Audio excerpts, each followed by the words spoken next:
Assalamualaikum warahmatullahi wabarakatuh dan salam sejahtera. Dalam usaha kerajaan memperkukuh reformasi perkhidmatan awam yang menekankan penghayatan nilai dan tata kelola yang baik, aspek integriti dalam pengurusan organisasi menjadi semakin penting. Integriti bukan hanya tunjang kepada tadbir urus yang baik, ia adalah pelindung kepada kepercayaan awam. Sebarang kelemahan dalam proses kewangan, perolehan atau pengurusan boleh memberi ruang kepada salah laku dan menjejaskan reputasi kerajaan. Justru, kita perlu memastikan setiap keputusan pengurusan dibuat secara telus, bertanggungjawab dan berpandukan garis panduan serta undang-undang yang ditetapkan.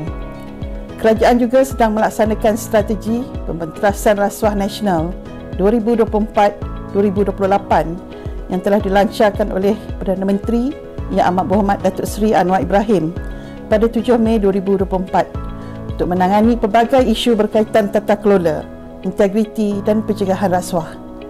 Pengurusan tertinggi MINDEF memberi komitmen akan menyokong penuh hasrat pucuk pimpinan kerajaan madani untuk merealisasikan negara Malaysia yang bebas rasuah.